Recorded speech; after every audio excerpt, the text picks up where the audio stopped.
one of the big things about writing for me is the authenticity of it and the honesty of it. I think, like, the authenticity of faith is just the vulnerability of human experience and how being incredibly honest in the face of struggles and anxiety and really hard human experiences actually reveals so much about the richness of faith. So it feels really counterintuitive when you think about how we envision faith as this like pillar of perfect trust in Jesus. And I just don't feel like that is an authentic picture of what faith is.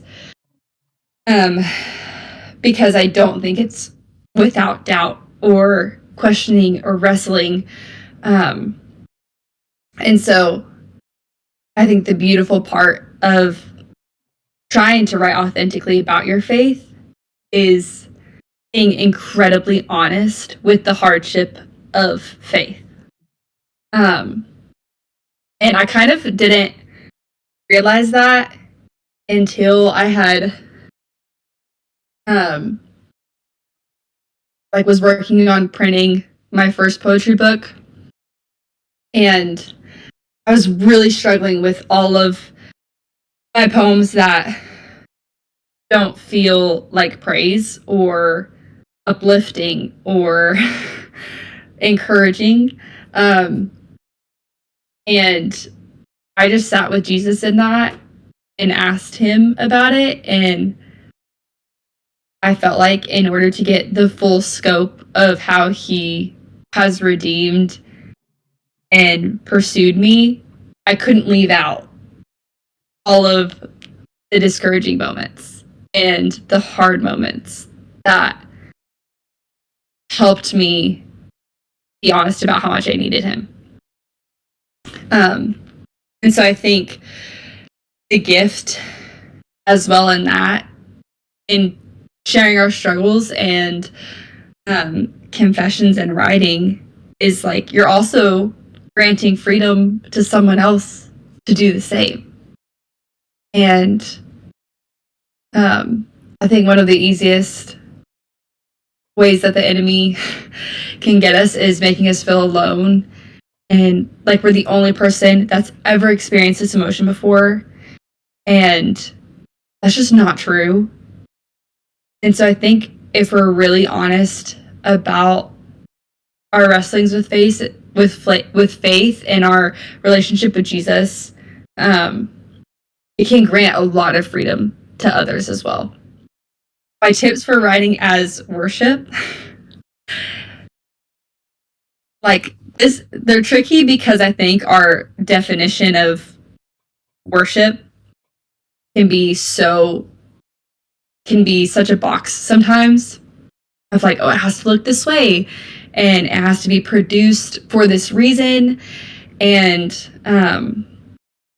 so for me, I don't think that there's a difference between writing authentically about my faith and it being worship, because worship is just an offering to Jesus. So if I'm writing authentically about my faith and I am intentionally offering that to him, that's worship for me. I was thinking as I was preparing for all of this, I was thinking about this moment that I had on a mission trip in overseas, and I was in this like Eastern Orthodox church, and so it's like massive, beautiful artwork all over the place, just like covered. And I like really struggle in spaces like that sometimes because I really do love the way that Jesus encounters us in the mundane part of life. And not to say that he can't encounter us through like magnificent beauty, because he definitely does.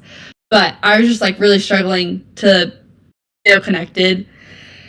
And I was walking through looking at all these paintings and stuff, and which I'll get to one of these questions later, but like creatives having a place in the corporate church, and like how all of these paintings were created by someone who's incredibly creative, and how like there is beauty to that, but also like how much more beautiful is it if that comes out of an encounter with Jesus? Not just like, oh, I can create this, I'm just going to go ahead and do it, like, and it's going to be great, but actually experiencing Jesus, and then that like leading into creating something. And so a little bit of it is like coming out of hiding and being a little bold and letting people see you as a writer, which again feels really like, you know, hard to sometimes say because you don't always feel that way. But and it's scary too because everyone has their own ideas about, who writers are and what that entails. But I think if I never would have come out of hiding, I never would have had an opportunity for there to be space for me. And so a little bit of it is like being the person to take the first step, which doesn't always feel great. So I think that is like a big thing as well. And I was on a flight a couple years ago, and I'd written this poem about like being a creative that is frustrated with the fact that I don't feel like there's space for me in the church, or like feeling like I can't use my giftings in the way that I want to, or in the ways that I need. And so I just figured I'd read it because I was like, I can sit here and talk about it, but it's also like in the moment I was feeling so frustrated with the corporate church and how our boxes for creatives are so small, and if you don't fit into those, then you're not really heard. So it's titled Deep Well. Deep Well, that's what they call me when they read the pages of my journals and allow me to speak for more than 5 seconds. What if we made more room for people like me? Would we finally find them? All the buckets of water sitting in our pews, the voices mirroring rivers hiding from view. Let us have eyes to see, and let us have arms that spread, wider than our standards in control. Let us listen to that which we do not understand, for we talk so much about belonging, but only for those that belong at the well, not the bearer of the well itself. The vehicle of the very water we are so thirsty for, deep unto deep. Open the gates, pull up the rope. Deep wells, that's what they call us. Do you think they'll listen? And it kind of spread out of this idea of there's this psalm that talks about deep unto deep, and how there's like this innate piece of us that is like reaching for God, and how there's like this piece of God that is reaching for us and digging up that deep well, and how often like that's a terrifying thing, but also becomes this really beautiful thing and can lead to like a lot of freedom. And one of the lines in this says, like, let us listen to that which we don't understand. I think for a lot of people, they just don't think in poetic ways. Like, some people just naturally don't think in poetic ways, and that's okay. Like, they just don't take in art the same, and that's okay. But I think it tends to like scare them because they don't understand it, instead of like welcoming it in and asking questions and making space for things that we don't understand all the time. I think I was just kind of talking about this to my husband. I think that the first thing that he said whenever I kind of was like talking to him about these questions, because he also is a writer and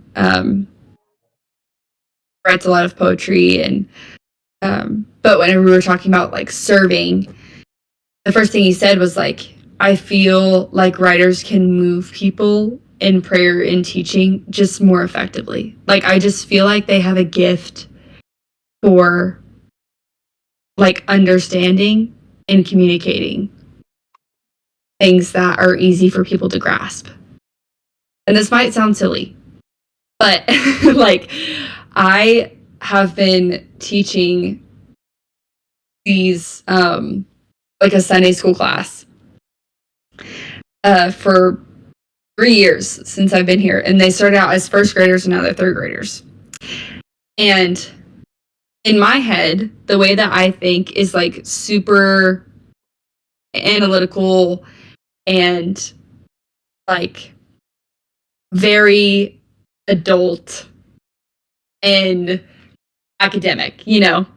But then I get with these like first graders, and for whatever reason, because I honestly believe it's because I'm a writer and I've like spent time cultivating that, like I can explain things more easily with them in a way that they can picture or like envision, in a way that they can grasp. And so I think, and I'm not saying like all of us have to be teaching first graders. I'm just saying like it can look really just like, in a lot of ways our giftings can be used, but it doesn't really make sense, you know. I would say like prayer too is also like a massive avenue for a lot of writers, because um you know, the disciples asked Jesus like, teach us how to pray, and he gives them like this beautiful script that we follow to this day, you know, like. And so I think um being able to use that as like an avenue of prayer too um is really powerful. Like, I went and taught at the high school youth maybe a couple months ago, and I taught on Psalms as work of poetry in the Bible, and how like poetry in the Bible is important even if we don't understand it.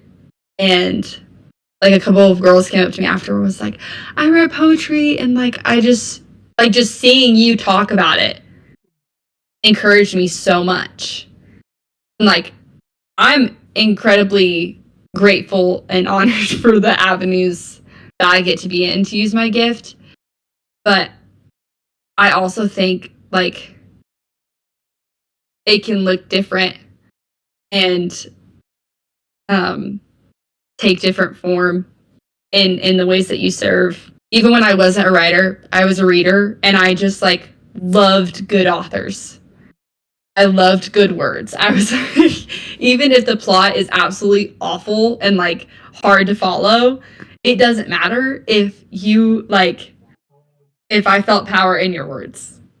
And um and so I think too, acknowledging that and acknowledging the beauty of the fact that Jesus, like when God created the whole earth, he spoke, and then there was light, you know, like, and how um like our words can be used in such powerful ways. Um and also just through the power of the Holy Spirit. Like, me and this 6-year-old woman that I was talking about earlier have next to nothing in common at this stage in our life.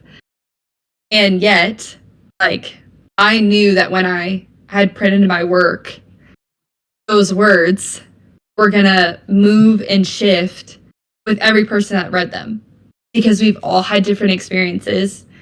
And um and that was true for her. Like, she felt something really specific in this one poem that I had just not written that poem about. And I was like, that's awesome. That's beautiful that you like got that out of that poem, because that is not why I wrote that or the emotion I wrote that from. But that's just like a really beautiful thing about like being a co-creator with Jesus and being an image bearer of him and the power that is in the words that we use. At the end of the day, we need to be drawn to how beautiful Jesus is, not just how beautiful the things that we create are. And sometimes that can be really difficult, because I think, like, I even sometimes go back and read things and I'm like, oh my gosh, this is so beautiful, this is so good. Like, I want to create another thing like that, instead of being drawn to Jesus as the beautiful thing that helped me to create. And like creating from that place with him. I had written this kind of based off this picture I had taken of this old man in France, and he's like sitting in a coffee shop writing, and he could probably be doing like bank statements or something, but in my head he was like writing something really emotional and like really beautiful, and he just looked like it just looked like a serene moment, and I just was reminded about how beautiful it is to be a writer, and like for me, how much that looks like sitting in emotion and like naming it, and putting pen to paper. And so this poem's called Pain to Paper. And as a writer, I've had a lot of practice putting names to emotions that do not exist in the English language yet, and assigning them to memories or parts of my body that no one else is able to listen to. For in order to put pain to paper, it has to sit at my pen, in my hand, and my arm, and my shoulder, and my chest, and my heart. I must sit with it. And how unfriendly of me to sit with something that has no name, when I have the power to give it such. Some call it wallowing, but my field of study seems more fitting. An evaluation on the very things that make us human, before damage control is dialed by a brain that was trained in the formalities of a machine set on the dehumanization of a complex society, filled with complex people feeling complex emotions. The least I could do is tell you what they are. To sit with them long enough to understand what they are saying and why they have come. It is in fact a very small burden to simply be human so you can be too.